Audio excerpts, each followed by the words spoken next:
better than paper. Okay, and it's not hard, but it takes, so chain rule, it's like I don't know, I mean, what would this be like? This be like when movies went from black and white to color. All of a sudden, they just got better. Yeah. They just, there was so much.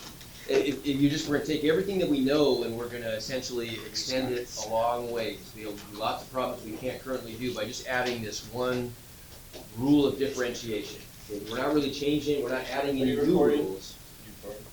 We're not talking about any new or different you functions. recording? But we're able. I am recording. Thank you. Yeah. You double check. I am recording. Right. So here's a good model for it, just to kind of start things off. This kind of gets us used to thinking about the chain rule. What the chain rule really does is it allows us to take derivatives of compositions of functions. So do you remember what a composition of a function is? If I have a composition of functions, what's that mean?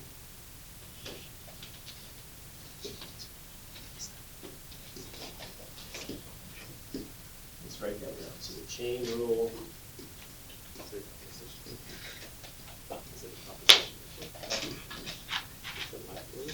Is it a collection?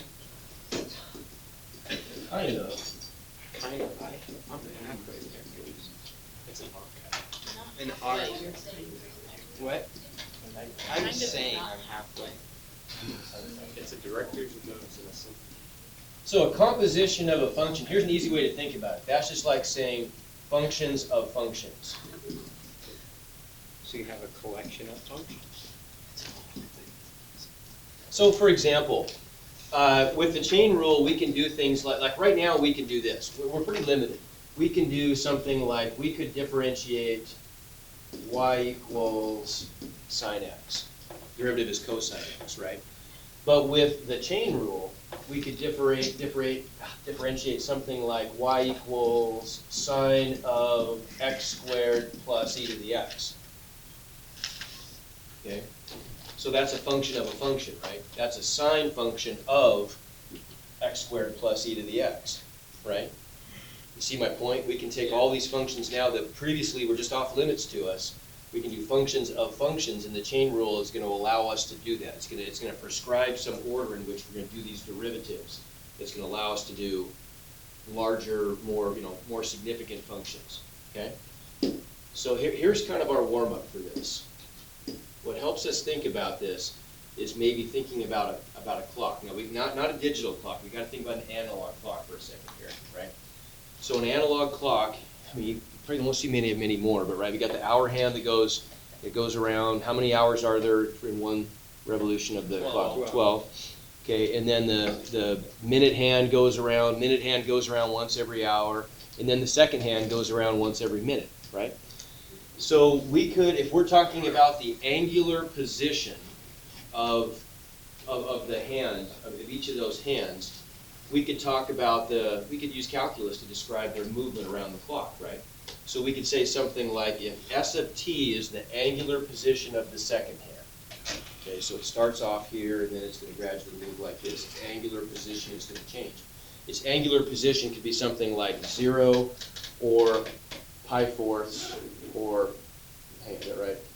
Pi halves or pi, or you know what I mean? It could be something, we could even divide it into we could be degrees or whatever we want to do. But its angular position is just the angle that the second hand has moved through. M of t would be the angular position of the minute hand. H of t, the angular position of the hour hand. Okay? So you tell me then, let's just practice a little calculus here. What is d s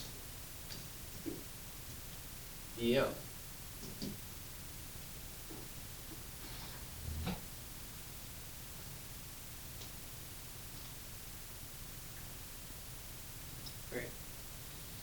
Are you saying you want us to use like the quotient? I just want you to tell me a numerical answer to that. Oh. 60 is right. How come? It's almost like 60 divided by 1. Okay, so, right, so in other words, one way we can think about this is the rate of change of the second hand with respect to the minute hand, right? Well, for the minute hand to make one revolution around the clock, how long is that? 6 seconds. For the minute hand to make one revolution around the clock would be 1 hour, right? So in 1 hour, how many times does the second hand revolve around the clock? 60, right? 60, does that make sense? Yeah. Okay. So in other words, that tells us something. That's kind of an interesting thing to consider. It seems like it, you almost wouldn't, it doesn't seem like it's enough maybe when you first think about it. So the second hand is moving 60 times faster than the minute hand around the clock.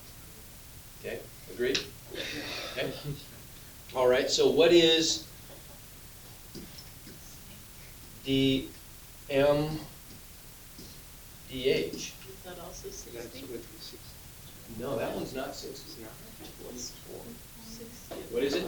24. But think about the clock though. 12.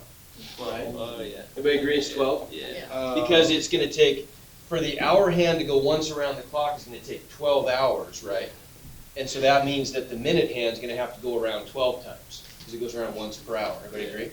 Okay. Yeah. Okay, so then what is ds dh? 720 is the answer, okay, by the chain rule. That's one way to think about the chain rule, is that we're taking, if I want to come up with the derivative of s with respect to h, one formulation of the chain rule would be to say this: ds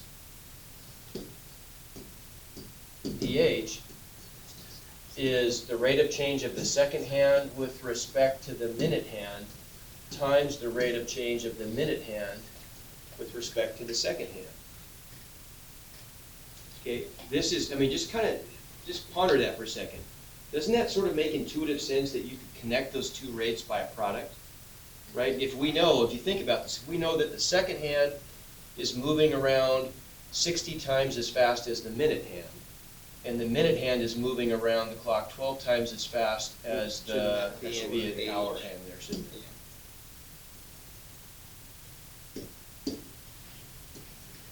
12 times as fast as the hour hand, then shouldn't the second hand be moving a product of 60 times 12 times as fast as the hour hand? Okay, so that's one formulation of the chain rule. And when you write out derivatives, we don't use this one very often, honestly, but sometimes it's handy. When you're writing derivatives in this quotient form, like this, right? dy dx, ds dh, things like that.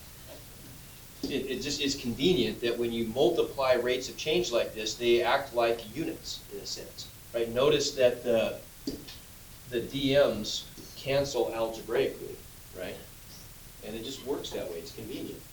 Okay? So that's one way to think about the chain form. You can string together derivatives in quotient form, and you can cancel kind of the middleman. In this case was the minute hand, right? The minute hand is what connected the second hand to the hour hand, right? Okay, we'll come back to that in the future a little bit. That's really not the formulation we're going to use as much, but it's useful to get you thinking about the way the chain rule works. So here's the way the chain rule that we're going to use works, and this is what we just did, right? dy dx we could write as dy du times du dx, and the du's cancel. Okay, so equivalently, this is the method we're going to use the vast majority of the time when we're differentiating functions, is this idea down here. Now that's pretty visually complex, which is a nice way of saying that's pretty hard to read, right? Think what that's saying, the derivative of a composition of f and g, right? Did you guys, I've heard people saying like fog. Did you guys say fog? Yeah. Okay, well, fog really means f of g of x, right? Yeah. Yes. Yeah. So, Oh, yeah. right, okay, is that making sense?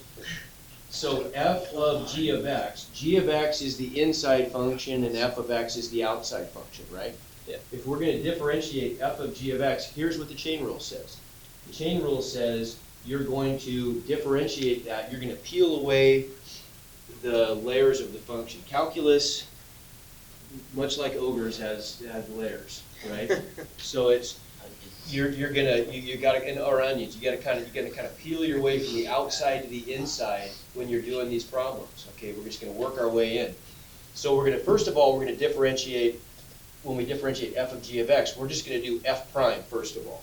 Right? We wanna know what is f prime of whatever's inside of it. We're gonna take the derivative of f times, if we look inside that composition at the inside function, well, g of x is the inside function. So we're going to multiply that by the derivative of the inside function. So we call it the chain rule because these look like links in a chain, and each link in the chain is just one factor in the product. Okay? There's a much easier way to write this, though. That looks that's hard to read, right? But if we define like something like, let's say, y equals, you gotta say this carefully, it'll sound unfriendly, y equals f of u, then we could say that y prime is just f prime of u, right? Okay, and we could say that the derivative of u with respect to x, we could say is just u prime, okay? And so what that allows us to do is rewrite this chain rule. If we've got the derivative with respect to x of f of u, that's going to equal f prime of u times u prime. Okay, we're going to take the derivative of the outside function times the derivative of the inside function. So that's easier to see when we look at an example. Okay? Like what if we did something, let's pick an easy example. How about something like this? Like what if I wanted to do sine of x squared? Okay, so what's y prime going to be? Well, first of all, what's my outside function here? Sine. Sine. And I don't get just sine of hand. We don't even care what, right? Yeah. The derivative of sine of hand is what? Cosine of Cosine of hand. So Yeah. the first layer in this is going to be cosine of hand. Okay. Now we look inside the function. Well, what's inside? X squared. X. Okay, so now I've got to add another link. The derivative of what's inside is, 2x. okay, good. And so I guess that's an x squared, isn't it? Right? And so our answer then is just, I would probably put the 2x out front.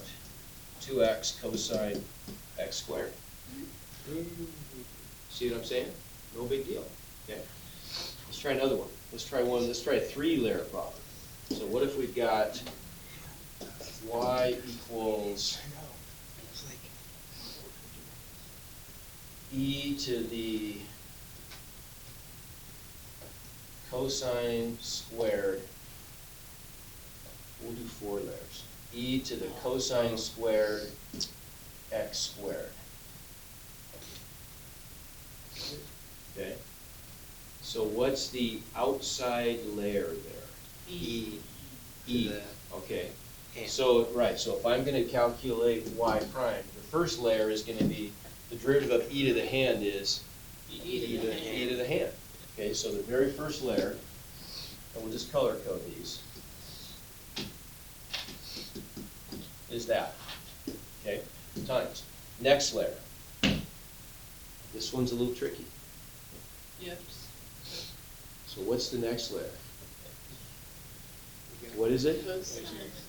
It's a squared, isn't it? Yeah. Something squared. Because think what that means. The shorthand, if we think about what cosine, here, I'll write it up here. Cosine squared of u is really equal to cosine of u quantity squared, right? So what this really means here, I probably want to maybe even think about rewriting that. Okay, like I could, well, so this would be the same thing as saying e to the cosine x squared, right? Yeah. And so now when I look inside the exponential function, I've got a hand squared. What's the derivative of hand squared? 2 hand. 2 hand to the 1, right? Okay, so we're going to get times 2 hand to the 1. Okay? And hand is just cosine x squared. Okay, so now we'll look inside the squared function, and what's the next function? Cosine hand, right? Derivative of cosine hand is, Negative. okay, so I'm going to get a negative sine hand. Yeah. Right? Okay, and now if I look inside that, finally, I get to an x squared And the derivative of x squared is? 2x. Okay, and that's my derivative. Right? How many links do I have in the chain? 4, because there were how many layers in my composition? 4. Right? And then I would just, to clean that up, what would I do? I'd want to put the, you know, the negative 4x out front, which would take care of all that stuff. And then I would just probably, then it's up to you, you know, probably then I just do e to the cosine squared x squared times sine x squared cosine x squared. With, oh, never mind.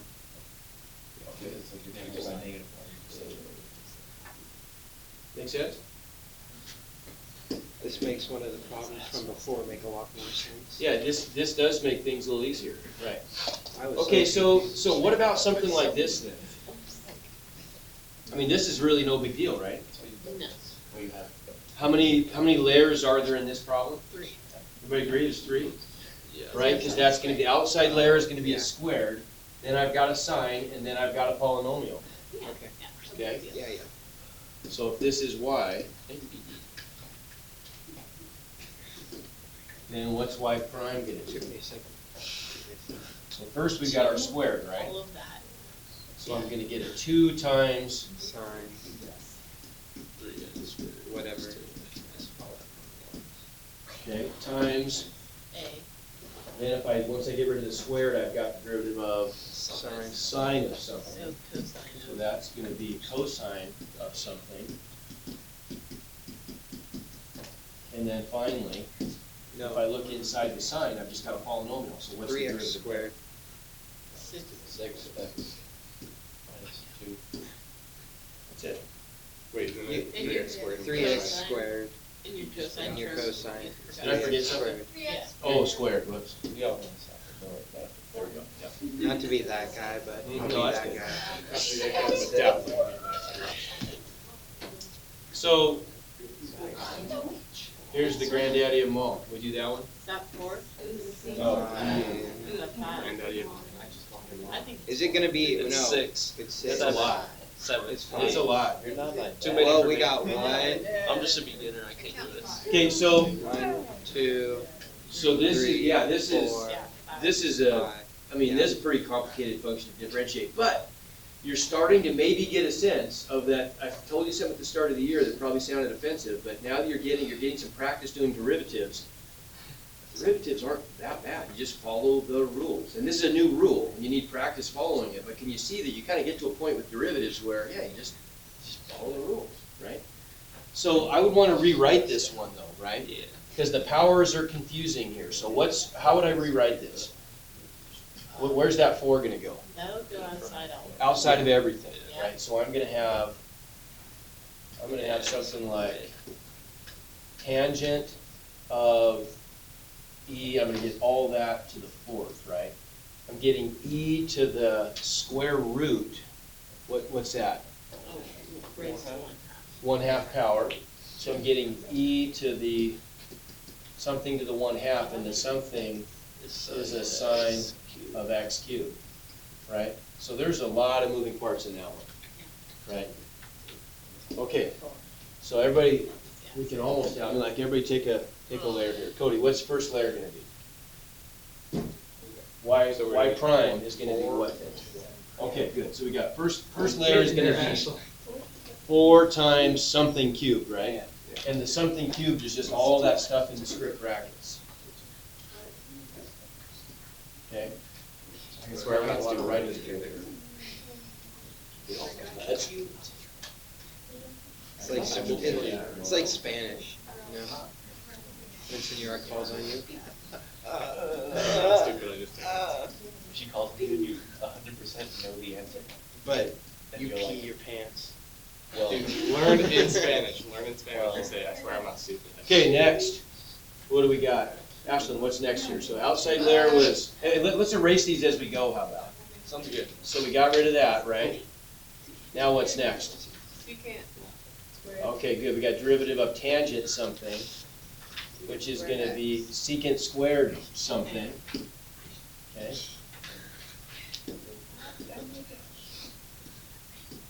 So I get secant squared of all that stuff.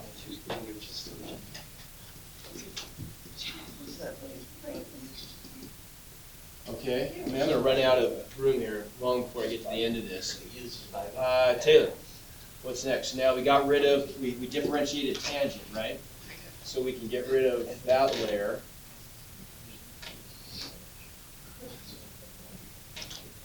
What's next? Okay. Well, that's fine, that's fine. Help us out, Brittany. What's next then? Derivative of, what's the next function? E. So the derivative of e to the hand is what? E to the. Same. That's, you got an easy one. That's a good one. E to the hand.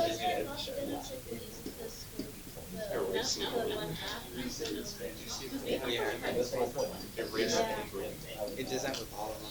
I bet I couldn't too. I just wanted to make sure I wasn't doing. It would No, erase. you're that. right. You got it right. So then we got the, so then we took care of the exponential part, right? So now we can keep working our way down. Okay, so whoops, I went too far, didn't I? Get rid of that. Okay. What's next? Chauncey, what's the next layer? We got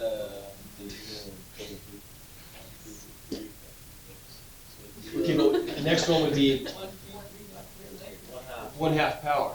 Yeah, Good. Okay, so the derivative of hand to the 1/2. it's 1/2 Half hand to the negative. Okay, so I get 1/2 times hand to the negative 1/2. Okay, and so now I can get rid of the 1/2. And let's see here. What's next layer? What do we got? Sine. It goes on. Okay, so we got the derivative of sine is Cosine. this last one's a hard one. Stop. Okay, so we can get rid of the sine finally.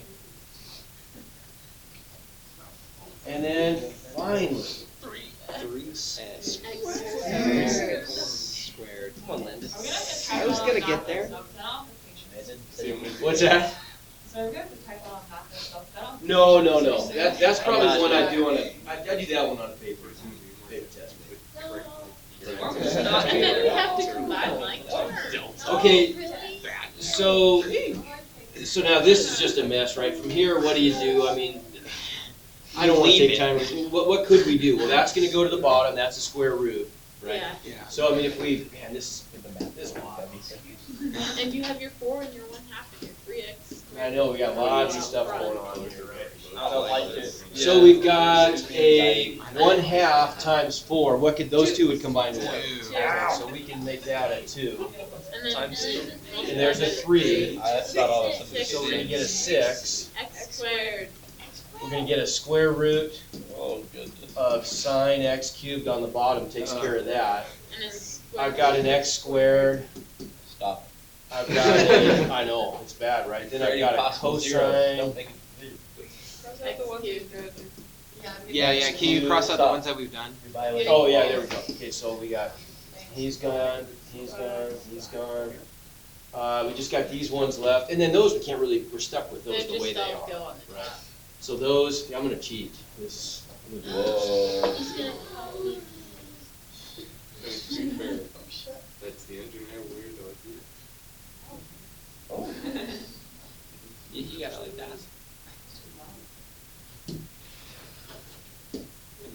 Is it gonna fit? It is when You I, can shrink it. Oh, Come on, Landon. wow. Landon. I am not Do you know how knowledge in the ways of the from Do you know how technology works? Not gonna lie. There it is. Careful, it's possible. how's that? That's called being efficient, that's not cheating. Okay, Yeah, anyway. we're getting smarter. We're and smarter, smarter. exactly. Is it not the engineer? I would just say we round all Yes. this to I was on. Okay, so then, what does this do? I need to give you a new derivative sheet now, because the derivative sheet I gave you is I kind of kinda the weak wrote it. sauce, like pre-chain rule version of Yeah. the derivative. 2010. So what can we do to all those derivatives on our derivative chart? We can make them chain rulify them, right? So this one, instead of this being the derivative with respect to x of cx to the n, we could do something better than that. We can now do the derivative with respect to x of cu to the n is gonna equal, well, what's our power rule? N, N times C. so I guess Cn times C u to the n minus 1 times u prime, right? Yeah, sure. So that's our new chain rule version, okay? What's our chain rule version of the derivative of sine x? The derivative with respect to x of sine u, where u is just some function of x, would be what? Sine, no, cosine, Cosine u u prime. times u prime, right? Whatever u prime is, okay? And then, I mean, we're not gonna do all these, but you can see how they'd all change, right? So Yeah. down here, we'd end up with the derivative with respect to x of e to the u Times equals U what? prime. e to the u times U prime. u prime, okay?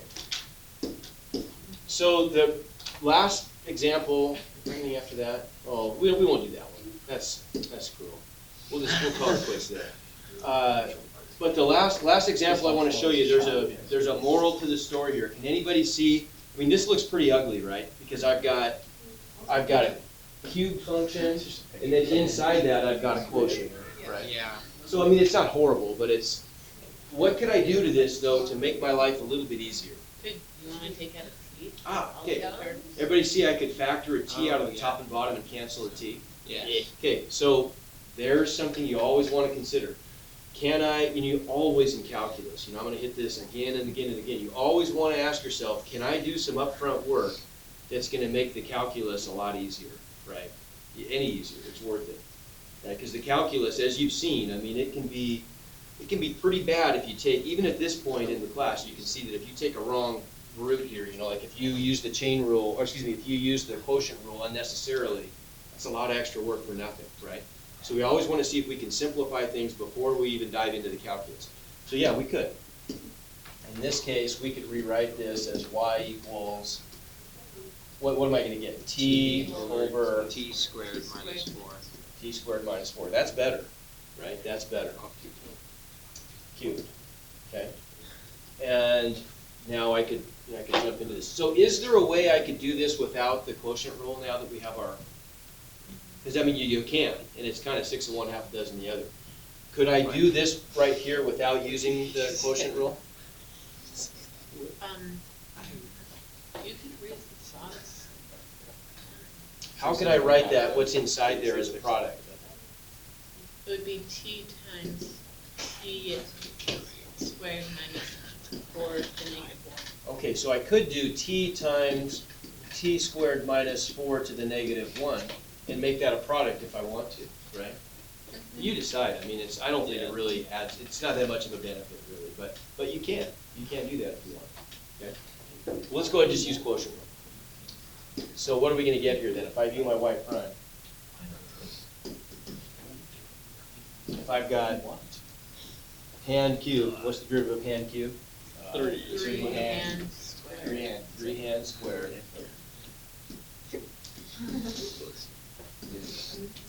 And then I just have to multiply by the derivative, but in this case, my point is the derivative is complicated. The derivative of what's inside is a Yeah. quotient. And so inside, what are we going to get? We're going to get T squared minus 4 times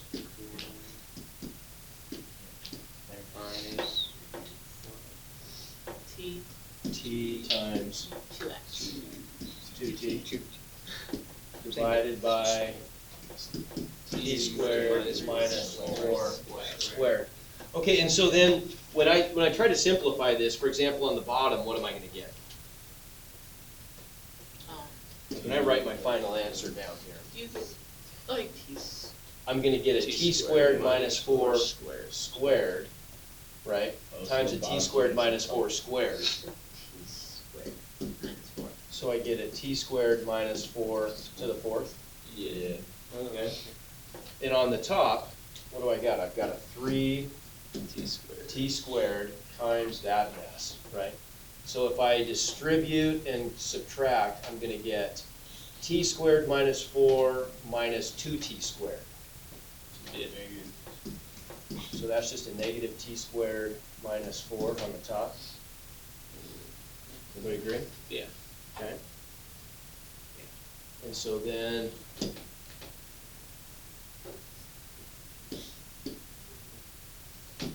I could factor out like, well, not much. I mean, I guess I'm kind of stuck with it right there. I guess I could just write that as a negative 3t squared times t squared plus 4 over t squared minus 4 to the 4th, and I'm stuck. That's it. Okay. Good luck. I am waiting for sugar. Okay? Oh. Oh, she's just dropping it back. For the parents picking up her bag for the dance competition. Okay, so I'll probably throw enough at you before a long weekend.